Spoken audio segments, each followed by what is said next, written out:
வித்தியாசமான சுவையில் ஒரு சன்னா மசாலா ரெசிபி தாங்க பார்க்க போகிறோம். சப்பாத்தி பரோட்டாக்கு மட்டும் இல்லை, இட்லி தோசை கூட இது ரொம்பவே வேறு லெவலில் இருக்கும். கண்டிப்பாக மிஸ் பண்ணாமல் அதை ட்ரை பண்ணி பார்த்துருங்க.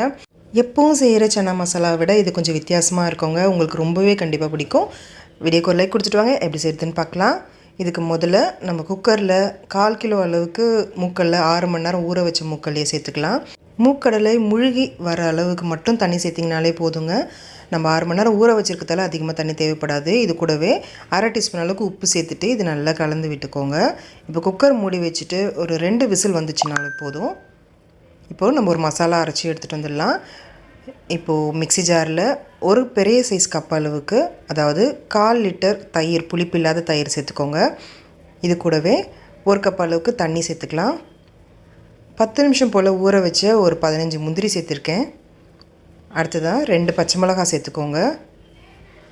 அடுத்ததாக 1/4 டீஸ்பூன் அளவுக்கு மஞ்சள் தூள், 1 டீஸ்பூன் அளவுக்கு வெறும் மிளகாய் தூள், 1/2 டீஸ்பூன் அளவுக்கு சீரகத்தூள், 1 டீஸ்பூன் அளவுக்கு மல்லித்தூள் சேர்த்துட்டு இது நல்ல பேஸ்ட்டாக அரைச்சி இது போல் எடுத்து வச்சுக்கலாம். பாருங்கள், எந்த அளவுக்கு ஃபைன் பேஸ்ட்டாக அரைக்க முடியுமோ அரைச்சி எடுத்து வச்சுக்கோங்க. இப்போ இது தாளிப்பு கொடுத்துடலாம். ஒரு கடாயில் 2 டீஸ்பூன் அளவுக்கு எண்ணெய் சேர்த்துக்கோங்க. எண்ணெய் காஞ்ச பிறகு 1/2 டீஸ்பூன் அளவுக்கு சீரகம் நல்லா பொரிஞ்சு வந்ததும் 2 மீடியம் சைஸ் வெங்காயத்தை இது போல் நல்லா ஃபைன் பேஸ்ட்டாக அரைச்சி சேர்த்துக்கோங்க. லோ ஃப்ளேமில் வச்சுட்டே சேர்த்துக்கோங்க. இது கூட 1/2 டீஸ்பூன் அளவுக்கு பெருங்காயத்தூள் சேர்த்துட்டு நல்லா கலந்து விட்டுக்கலாம்.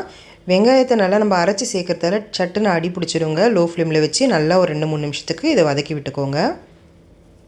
அடுத்ததாக 1 டீஸ்பூன் அளவுக்கு இஞ்சி பூண்டு விழுது சேர்த்துட்டு இதோட பச்சை வாசனை போகிற வரைக்கும் நல்லா வதக்கி விட்டுக்கோங்க. 10 நிமிஷத்தில் இந்த சன்னா மசாலாவை நம்ம ரெடி பண்ணிடலாங்க.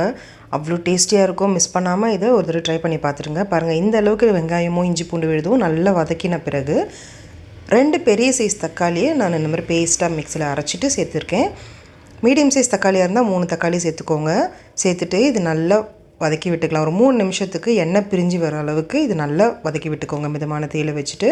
இப்போ 1/2 டீஸ்பூன் அளவுக்கு மட்டும் உப்பு சேர்த்துருக்கேன். கொண்டக்கடலைக்கு நம்ம தனியாக உப்பு சேர்த்துட்டோங்க, அதனால் கம்மியாகவே சேர்த்துக்கோங்க.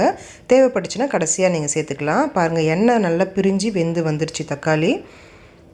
இப்போ இந்த ஸ்டேஜில் நம்ம அரைச்சி வச்சுருக்க தயிர் மசாலா பேஸ்ட்டை சேர்த்துக்கோங்க. சேர்த்துட்டு இது கூட 1 டீஸ்பூன் அளவுக்கு கஸ்தூரி மேத்தி சேர்த்துக்கலாம். இப்போ இது நல்லா கலந்து விட்டுக்கோங்க.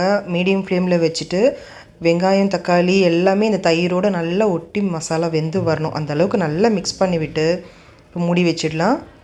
ஒரு 3 நிமிஷத்துக்கு மிதமான தீயில வச்சு இது நல்லா வேக வச்சு எடுத்திங்கன்னா எண்ணெய்லாம் பிரிஞ்சு நல்லா வெந்து வந்திருக்கும். பாருங்கள், உங்களுக்கு பார்க்கும்போதே தெரியும் மசாலா நல்லா வெந்து வந்துருச்சு.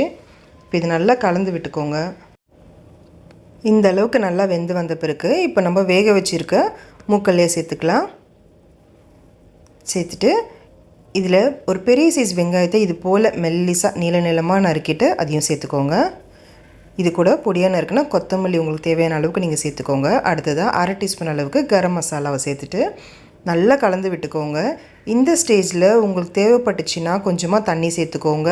ரொம்ப திக்கான கன்சிஸ்டன்சியில் இருக்குன்னா ஒரு 1/4 கப் அளவுக்கு தண்ணி சேர்த்துட்டு இது நல்லா கலந்து விட்டு மூடி வச்சுடுங்க. ஒரு 2-3 நிமிஷத்துக்கு இதை மிதமான தீயில வேக வச்சுக்கலாம்.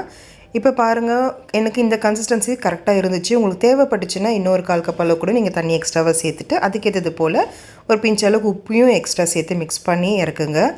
அவ்வளோதாங்க. அவ்வளோ ருசியான ஒரு சன்னா மசாலா சப்பாத்தி பரோட்டா தோசைக்கு வேறு லெவலில் இருக்கும்.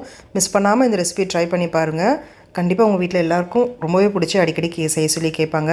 இந்த வீடியோ உங்களுக்கு பிடிச்சிருந்துச்சுன்னா லைக் பண்ணுங்கள். உங்கள் ஃப்ரெண்ட்ஸ் அண்ட் ஃபேமிலி எல்லாருக்குமே நிறைய ஷேர் பண்ணிக்கோங்க. அப்படியே மறக்காமல் அம்மாடி கிச்சனுக்கு சப்ஸ்கிரைப் பண்ணிக்கோங்க. Thank you friends.